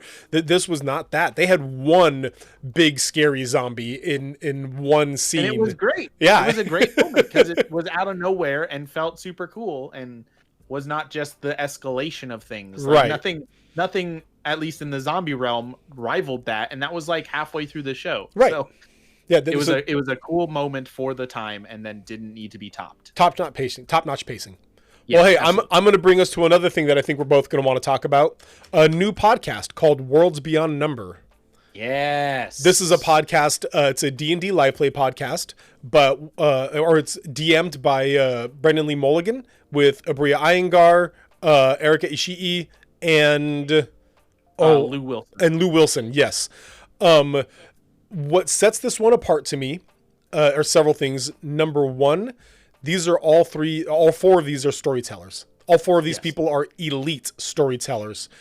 And so they have gone into this not with the goal of having a D&D campaign. They even say this like right on their website, on everything. This is a cooperative storytelling experience.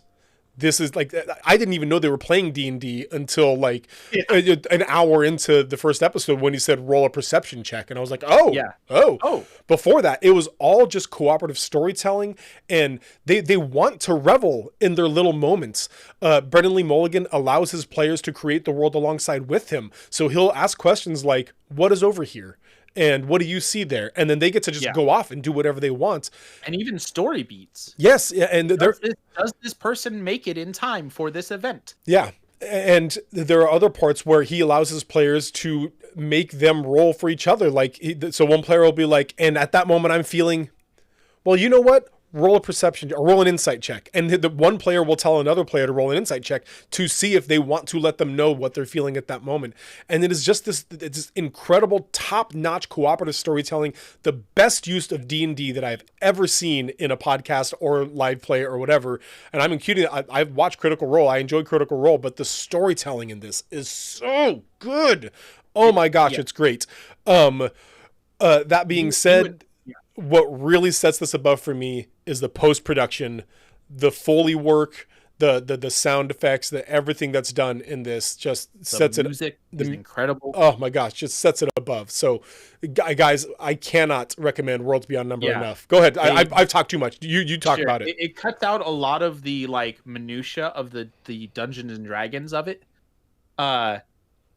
Instead of like, roll a perception for me, and then you hear a die roll, and then it's like this. It's like, roll a perception for me, and then maybe there's like a half a second pause, and then it'll be like 18, and then it jives right, it keeps going. Like it lets you know that stuff is happening, but it's not like it doesn't break the story. It doesn't it feels like you're saying the focus is the story being told, and the D&D elements are there but secondary.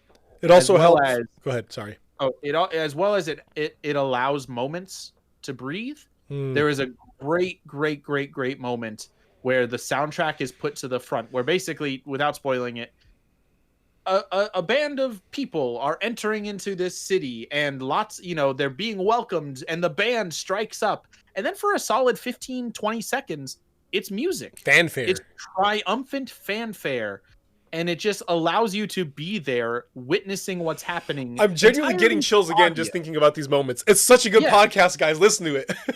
Right. It's so good. And all of the characters, like, they are rooting for each other, and like it also doesn't, they are there to tell stories. So they're not just trying to crack jokes all the time. Yeah. They're not just, they're like making funny comments here and there, and it's entertaining, but it seems like the editor probably cut out a lot of the table dialogue, and just like, if a moment makes sense or even helps the emotional impact, will allow that to briefly show up and then move back into the, it's so well produced to pursue that overarching goal of storytelling. And it's like, I am genuinely considering and probably will back their Patreon. Yeah, which would be the first time I've ever done that. I have like one right now, I think, because there's bonus episodes that I really want to hear about these characters at this certain point in their lives, and so it's very good. One of my favorite parts of it is just how hyped the players get for each other. Like, in just little calm moments, one person will say like, and then I do this, and you'll just hear in the background, oh, what? No, what? And it's like the best, like, they just get so hyped and they get so into it, and it gets you as the listener in it too. Guys, I can't recommend it enough. It's so good. Yes, it's very good. Listen to Worlds Beyond Number. Yeah. What else you got, Fox? Dang it. Oh, I read a book. I've talked to you about this. This is one I wanted. Oh, yeah. Relevant book. I read a book called Live Not by Lies. This is my favorite. My favorite thing Dreher? is how he got here. Okay, can I tell the story? Please. A while back, I read a very good book by John Mark Comer called Live No Lies. And yes. Live No Lies is a book about being honest with yourself and about the world, and about like just taking things honestly, and then most importantly being honest with what Christ says and living it out in reality, being honest with your sin and changing, etc. Blah blah blah. It's a great book. I cannot recommend Live No Lies enough. In fact, I recommended it to Fox. Live No Lies, right. Dude, you should read it on the podcast. Yeah, you should read Live No Lies. It's a real good book. So Fox. This was months ago that I recommended it. Fox comes to me a couple of weeks ago, and he just sends me a Discord message that says, so I've started Live Not by Lies, and it is nothing like I expected it to be. And I'm like, yeah, it is the opposite. I've heard of this book. I know this book. And then I remembered it was mentioned on a different podcast I listened to as kind of like a Christian nationalist, like heavy right-wing book. And I was like, oh, okay, what did you expect it to be? And he's like, not like what you said it was. And I'm like, wait. What? Hold on. Wait. Did you? What did you think? He says, "Didn't you read this?" And I'm like, "I read Live No Lies by John Mark Comer," and it's just the next thing was, "Oh." Yes, Live Not by Lies is a very strange book. I don't need to go into everything I told you about it, but having now finished it, it definitely seems as though the author, Rod Dreher, is how I'm pronouncing it. I don't know if that's how it's pronounced, but it seems as though he wanted to write a book about the struggles of the church in communist Russia and how they survived and like heroes of the movement and like how they contributed to the overthrowing of the, you know, the Soviet Union, things like that.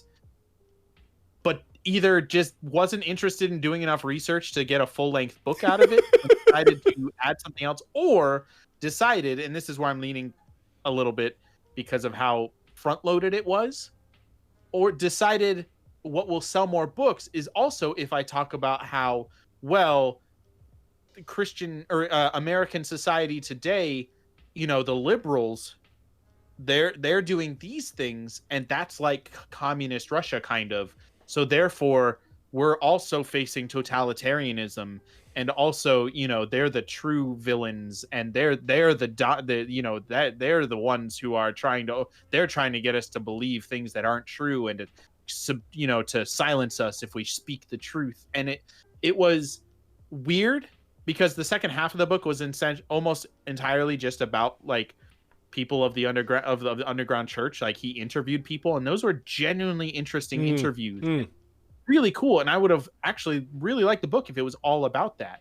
But he started talking about, like, at the beginning, it was like, you know, they don't want you, you know, because of SJWs and the woke police. And like he's using all these terms unironically, and it just comes off as comically infantile, where it's like, it just came off as, I'm using this as a way to get a Christian, you know, a lot of people aren't going to be interested in just a communist Russia underground church book because it's about history, and that's not as attention grabbing as the wokenistas in, you know, the liberals and all that stuff.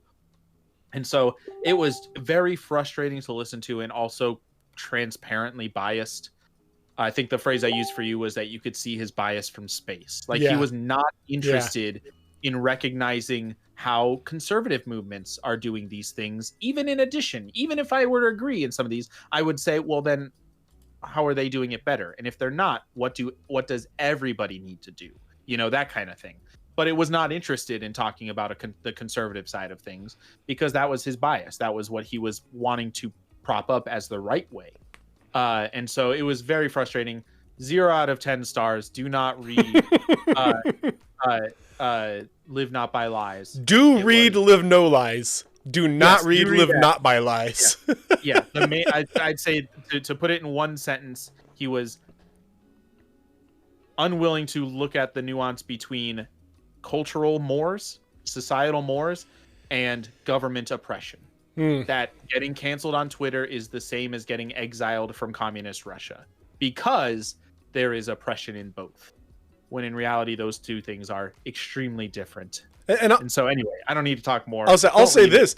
I think cancel culture is a real thing, and it is problematic, and I think there's a lot of hypocrisy involved in it and whatnot. I really do. Yes. It is not that. It is not totalitarianism. It's not that. Just because people are the phrase soft totalitarianism, and every time it just feels like that's not a thing. Stop it. It's not a thing. Stop it. Stop it. Anyway, okay, I'm going to lump two things together, and that'll be everything for me, because they're both movies. I watched one movie that was quite good, surprisingly good, and one movie that was quite bad, surprisingly bad, and but I really enjoyed watching both of them. So the first one is Puss in Boots: Last Wish, the new Puss in Boots film that came out from DreamWorks, and this is the one that is quite good. Surprisingly, apparently it's gotten really good reviews. It has a 95% on Rotten Tomatoes, a critic score. I would not give it a 95%. Like, I am not that. Rotten Tomatoes, that's not what Rotten Tomatoes is. It's 95% of the critics gave it a positive score. Oh, is that what it is? They might have all given it a 65 or a 70, but it's not that the average is 95. That That's makes what more people don't- sense. Rotten Tomatoes doesn't work like that. It's I'd give it a solid 8, though. I really would. Okay. So the animation is really great. What I loved about this so much, I mean, the story itself is a fun kid's story. It's well said. It's well performed. It's your average kid's film plus, though. Like a good kid's movie, 7 out of 10. What raised this up for me is, number one, is the art of it. It is kind of a standard 3D movie, but whenever it gets into action, it does kind of this anime style thing where any sort of combat or any sort of fast-paced things, it suddenly feels like it drops its frame rate. And it looks stop motion. And it does this on purpose to give this feeling, or at least I assume, to give this feeling of speed, to give this feeling of like, this is all happening so fast that we can't even handle it on the cameras that we were using before now. And I think it works. Like it gives it this feel that so much is happening that it's not even like really able to be processed on this screen. On top of that, the art style changes from your standard 3D to brush strokes. And while the characters are 3D animated, it looks much more like almost watercolored, or maybe like a acrylic type of brush stroke or oil brush stroke in the background in the setting. And so it gives the action scenes of this really bombastic, exciting feel in it that's super unique, I've never seen before, and genuinely really cool. And then on top of this, there's several antagonists in this, but one of them, I won't spoil anything, I'll just say he's a wolf, and he is pursuing Puss, and he could be one of the most intimidating antagonists that I've seen in a while. Legitimately scary. He's got this, again, it's a trope, it's a classic thing where he's calm, he walks around, and he whistles. He's just got this whistle, so you hear that song and you know it's him. But they add the element of this is also like the first person that Puss in Boots is genuinely feared, and he's got these like red eyes that you can see from the dark, and it like he was super cool. Like he was super cool. Is he a white wolf? He is. Yeah. So it's a white wolf, and also it's called The Last Wish, which is the name of the first Witcher book. So clearly that's supposed to be Geralt. That's Geralt of Rivia. Yes. And Puss in Boots is a monster that he needs to hunt. So yeah, that all makes sense. There it is. So that's Puss in Boots' Last Wish. It's worth watching. It legitimately is. It's streaming on Peacock right now. I'm glad I watched it. I did. The other one that I watched that was quite bad, but I still enjoyed watching it, was Jurassic World Dominion. Oh. Have you seen it? Yes, saw it in theaters. Yes. Oh my gosh, this movie was real bad, guys. It was not good, but I loved it. This is, I am a place, and I hope more people can get to a place like this, where I can distinguish these things. I can distinguish, this is not a good movie, but I really enjoyed watching it. That's just fine. This movie was so bad, but it was funny to watch because of how hard they were trying. Oh, yes. They wanted you to be in the first Jurassic Park film so badly. They wanted you to think about it so much, and it felt like you were sitting next to a guy saying, and remember that scene? And do you remember that? And remember when that happened? Like the movie felt like the cinematic version of sitting next to a fan telling you remember that one scene. Oh my gosh, it was comedic. It was fun. My favorite part about the whole movie is that the premise is that dinosaurs are now unleashed in the world. That the world is being, that the people are genuinely dealing with dinosaurs in the wild. And it's not just Jurassic Park. But and they show a few montages of like dinosaurs walking past a logging camp. Or that's not a montage, that's at the beginning. And then there's a scene of action where it's like the streets of like Italy, Rome or something, and there's like Tyrannosaurus Rex and stuff. But the vast majority of the movie is essentially in another Jurassic Park. It's just this like isolated jungle in the midst of a frozen tundra or whatever, and you're just like, okay, this is not in any practical way any different. Like they had a premise and then just failed to go about it. Like it would have been much more interesting. Like again, the problem is Jurassic Park, the first one, accomplished the goal, accomplished the task of demonstrating, hey, meddling with nature is a bad thing. We should not play God. Right. And that life finds a way that you can, they didn't need 5 more movies. All of those tried to do the same thing, and then failed, because the first one is a very, very good movie. Like it's one of those like perfect for what it is movies where it accomplishes that goal and then never needs to be made again. But Jurassic World made $1 billion, and so they had to make more. And it's just, yeah, it comes off as it's tough, desperate. So yeah, that's what I've been up to. That's all I've got too. Well, cool. Then we want to say a really big thank you to all of you who have been listening or watching on this VOD on YouTube later. We appreciate that every single one of you have been here listening to us. You guys are awesome. Oh, we also want to say, what I'm supposed to say here, thank you to Granger for the use of our theme song, All My Friends Have Wi-Fi, and so do most of my neighbors, off of the album Dear Sam. So go check out Granger. They're a really good band, y'all. Yeah, it's good stuff. Yeah, and to everybody listening right now as well, stream, and also people later on YouTube, we'd really love your support, just telling friends about this discussion I was listening to on this podcast, and how both of them were just the dumbest, and they did not think of this obvious thing that I thought of, and so you should listen to them so you feel superior. We're fine with that. That's perfectly fine to us. So yeah, no, but we'd love just word of mouth is very useful. Review this on whatever, streaming site you use, or just get that word out there, because we'd like to continue doing this and hopefully get back on to be able to stream it from like Spotify and whatnot. And always remember that this is from Save Point Ministries. We're an organization that helps nerdy folks find nerdy churches. If you're out there right now and you're looking for a home church, if you want a place to settle in and feel loved and accepted for who you are, head over to savepointministries.com, and you can fill out a little form, and we will help find a church near you that is loving and accepting to nerds and nerd culture. We want to help you plug into a place like that. One more time, guys, thank you so much for listening, and always remember that saved games save lives. Only some of us are cannibals. All right, I'm out. Same. Oh, dang.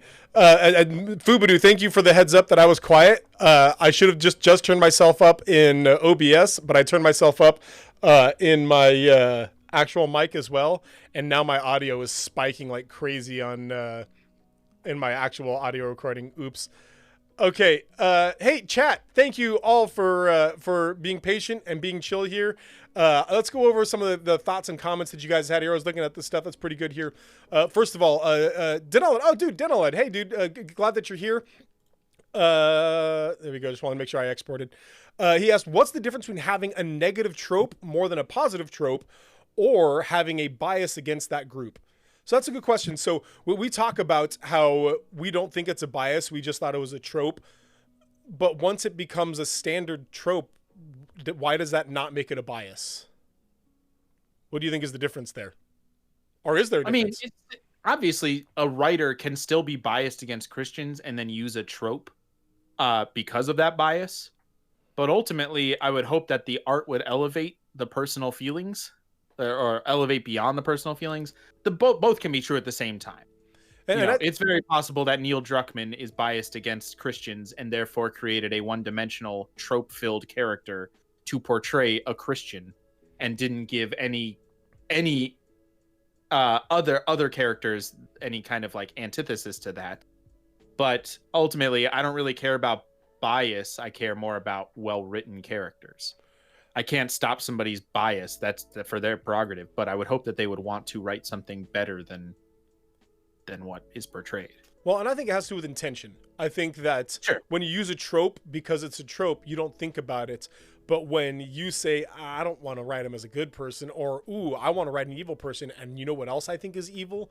I think that's really what it comes down to. I think that's still again, this is why I think it's still an overall bias and not a personal bias. I don't think individuals are biased against Christians in Hollywood. Well, most of them. They can be. But what's the word I'm looking for? Systematic. I think there is a systematic bias in Hollywood in writing. Just that's systemic. You mean systemic? Yeah, systemic, and that's part of something that's. So if you're going to agree with me, realize that there's also systemic, racism and things like that in our culture. So sometimes systems inherit these things just because it's what was done for a long, long time. Right. And we have to then realize those things are happening and do something about it. There has to be an intention. Yeah. If it has become so intentional that it's even unintentional, then there has to be an intention in the opposite direction for it to be. Yeah. Right. So we also have to remember, we didn't talk about this, but I'd say the bias in Hollywood is more about money. Yeah. It's more about just being successful and getting people to watch and pay to watch. And so that's going to lend itself toward tropes. Yeah. People like fairly easy things to, even if they're like dark, like Last of Us, if I can understand a character a lot easier and don't have to dedicate a lot of time to thinking about something, a lot of times that's gonna bring more eyes to it. So I don't know. I feel like that's a risk for writers to say, well, I'd rather have more people watch it because that will help my career, which is fair. I'm not trying to say that that this is inherently a bad thing, but it does lead to worse writing. Yeah, for sure. More there's a pro money bias more than there is an anti-Christian bias. So and that's fair. That bring people in that will give you more money. I Am Tam says, I remember the shock of a Wiccan woman at the market. What? You're a Christian, but you're so nice, man. And that's just, I mean, that's. I'll say this. There was a time that I worked. I'm old, to be clear. There was a time that I worked as a cashier in college, and the exact opposite would happen. I had more than one person just stop and say, "You're a Christian, aren't you?" And I'd say, "Yeah," and they'd say, "I can tell just because of like how kind you are and like how outgoing, and you always got a smile on your face." But the reality is these days, yeah, I mean, especially if somebody, because there is a culture that Christianity is quote unquote against other things like Wiccan or paganism or whatever else, a lot of Christians end up being cruel and harsh to these people. And that's what gets popularized in our media. Like, so I'll say we're not innocent of this. Part of this is the way that we have portrayed ourselves to the world. It really is. Yeah. I also cringe a little bit at the idea that somebody being kind necessarily means they are a Christian. Right. Like, that is not what the point of Christianity is. You know, the definition of Christian is one who is following Christ. Like, people don't have to be a Christian to be kind. So it's a little like, okay, you're kind of throwing out a whole lot of people there who are kind and not Christians. Like, it's just the goal of Christianity is self-sacrifice and to receive forgiveness, the gospel. And the gospel isn't about being nice to people. Right. So I don't know. It's just there in both directions. It can be a false association. When we were talking about writing a good Christian character, I Am Tim also said, some of my characters cuss. They get grumpy, catch themselves. Some have criminal pasts that they've left behind. And I think, portraying your Christian as a human being, exactly that. Like, they struggle with things. Maybe they curse. Maybe they still struggle with, alcoholism or whatever it is. But it's them admitting that it's wrong and trying to come through that, again, the redemption side of it, that to me makes it more of a Christian, honest Christian thing. Right. And the other problem is that, like we said, or like we were just saying, Christianity gets moralized. That the pursuit of Christian ideals, of Christian morals, so quote unquote scriptural morals, is the point of Christianity. That if a person cusses, like I would hope that you could have a character who is a Christian and does not struggle with cursing. They're very good at it, but they don't. That's not sinful for them. That we remember the words of Paul talking about. Well, maybe in certain situations I'll become somebody, but also, not everything is not everything is sinful. Some things are beneficial. But the saying the F word is not a sin inherently. It is like there is more nuance to that. And so if we are then going to say, well, they struggle with cursing, but they're a Christian, so they're trying. Well, that means anybody who curses, therefore, is necessarily, like, without regretting it, is therefore not a Christian. And that has nothing to do with their acceptance of Christ's sacrifice. And most less to do with the condemnation side of things. Like, sure, we spend so much time trying to pick out what is and is not a sin, and not enough time trying to figure out if we are the ones who are sinning or not sinning, and changing that part of things. I just did a communion message on this, communion meditation on this, where we need to be thinking about when Jesus said take the log out of your own eye before you even point out the splinter in your brother's. And that we spend so much time trying to condemn others and so little time stopping as Christians and thinking, where are my sins? What are my struggles? What should I change? Who cares if Disney is having gay characters in their media now? Stop it. Whatever passion and energy you want to put into saying something about that, turn that passion around, turn it inward towards yourself and say, okay, what do I need to change though? What sin am I struggling with that needs to be better or needs to change or whatever else?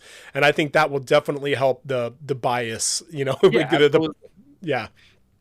If you're looking for a culture war, you're never going to end. It's always going to be in existence, but you can improve the things you struggle with. And if you're going to be in a culture war, culture's going to see you as an enemy. They're going to see you at war with them. So yeah, right. Yeah. Fubudu says, I think you guys have nailed it. It isn't so much about a Christian or a bad guy. It's about making characters who feel real. Tropes, well, they can be fun and have their place, but if it's just with a character, it's usually just lazy. An Asian character that's good at martial arts, and that's all they do. A character comes in with a southern accent, and he runs moonshine. An Eastern European character comes in, and he's from the mafia. You, Kyle, you got the word you got the word with empathy, I think. So yeah, just all this and just saying that if we want things to feel real, we need to move away from tropes. And David did not feel like a real character. We used our favorite term here, chat, is mustache twirling villain. David felt like a mustache twirling villain, where he's villainous for the sake of villainy because he just didn't feel like a real character. They lean on a lot of tropes. They piled so much on David. He was hypocritical. Use things. We should be kind, or I want to help you. Not actually true. He was a liar, I guess. Not necessarily hypocritical. Just a liar. Yeah. Also cannibal. Also evil. Spoilers. Well, we're out of the podcast. Yeah, spoilers. I'm so sorry. there's still like a couple dozen viewers here. Well, sorry guys. So yes, mild spoilers, I guess. So a couple seconds if you want to mute or whatever. But it's already over. Cannibal. It's fine. He was. You did it again. Murderer. He gave out a lot of we'll say not the best intentions with Ellie. Ugh, and that was so creepy. That was so weird. His relationship with her to be. It basically just felt like, let's check off the list of bad, evil things, and he will be all of them. Yeah. It couldn't just be guy who was desperate to help his own people and was struggling with his faith and made mistakes, and then the people who are less concerned about their faith and more concerned about revenge, disregard his leadership. I really would have loved if his second in command, not Matt Mercer, but voice actor of Joel, not Nolan North, other voice actor. Yeah, other voice actors and everything. Yes, I would have loved if at some nuts. point they had a conversation and David was just like, we are together because of this. We came up. This is what we were pursuing. And that guy is like, well, I respect that, but there's some things that are more important. And there was just some Troy Baker. Troy Baker, actual conversation about what their faith means. And instead, everybody was an evil monster. And every single thing that they could do villain-wise, they did. And it just came off as comically bad. Yeah. Yeah. With character specifically. It still had the ultimate impact on Joel and Ellie, which was kind of more important. And that's I was about to say, thankfully it was just a hurdle that they had to jump to really make it an overall story together. Because then after all of that, you had him say, "It's okay, baby girl," and you're like, "Oh yeah, oh my gosh, he did save her this time." Oh man, he's so her dad good. Now. Legally, by the laws of the apocalypse. I'm about to adopt a child. That's all it took. Yeah, he saved Austin's life, and there it is. Call Austin baby girl, and the government's like, "All right, there you go, you did it." Okay, on Worlds Beyond Number, River said that's interesting, and I think it would be hard to run. And to follow that up, I think the completion to that thought is Fubudu afterwards says Brennan Lee Mulligan is possibly the best DM I've ever watched. And he's a very good storyteller. I agree with that. Brennan Lee Mulligan is incredible, and I I love live play D&D. There are some great DMs out there. Brendan Lee Mulligan is spectacular. He really, really is, for sure. Yeah. All right. Scrolling down here, people talking about how much they love Jurassic Park. And Gistic, hey, Gistic, welcome, man. I've been scrolling through the chat, didn't even see you were here. Gistic says, I love how the new one didn't try to do anything new. Almost the entire movie was nods to the old movies. Yeah, exactly. Hey, remember all those characters you love? They're back again. They have no purpose, but they're here. And Gistic says, kind of the last part here, I blame the hostile Christians on their insecurity and ignorance of their faith and what it is to be a Christian. The politicizing of Christianity contributes heavily to this, as suddenly there are so many things you were told to support that have nothing to do with Christianity. Absolutely. The politicizing of Christianity is definitely a big part of this. And because that the world is more, like the world outside is trying to link those two together as well, that Republicans and Christians are inherently the same thing. And well, yes, that's an issue, that they are one for one. Evangelical means conservative politician or politically. Like, that's the issue. I'm okay with using your faith in a political context. I mean, yes, there are people who do it wrong, but I do think that the gospel or the ramifications of it and Jesus's ministry were inherently political. Oh yeah. He chose to face off against the political leaders of the day, both religious politically and, like, secular, Roman politically. Absolutely, like, yes. I'm okay with that. I don't think they I don't think they can be extracted from one another. I think if you are living out your faith, it should be impacting everything that you believe and do and say in a certain context. But yes, trying to say that if you do not vote for X party or politician, then you are not a Christian, is the antithesis of actual like it is just you no longer care. Therefore, your political views have now, pardon the pun, trumped your religious convictions. Showing what is more important to you is gaining political power and not a genuine pursuit of your Christian faith. Yep. Yeah. So yeah, the two can be linked or inherently linked to one another, and one should inform the other. It should not be politics informing faith, though. That's not the direction that should go. All right, guys, we're going to wrap it up for today. We're a little bit long from what we usually plan for. Thank you to all of you who've been here. Thank you again to Shirsei Makone and Flat Capper Dapper for following. You guys are awesome. Also, Flat Cap Dapper Pastor. Flat Cap Dapper Pastor. I love it. Thanks for the alert. I appreciate it here. Fubudu wants to know when you're playing League of Legends, Fox. Half past never. I am Tam. At least the church I officially belong to is evangelical. I don't know what I am now. I go to the Church of Christian Ninja. Christian Ninja, yeah, man. He's a good Christian guy. He's a cool dude. I love Christian Ninja. So, chat, thank you again for being here. I am Tam. If you are looking for another physical church, if you're interested, head up Save Point Ministries. We'd love to plug you in. If not, that's cool too. Thanks again for being here, guys. We love you all. We love that each and every one of you were in chat with us today, but always remember that there's a church out there that would love it if you were there with them. Have a good one, guys. We'll see you later.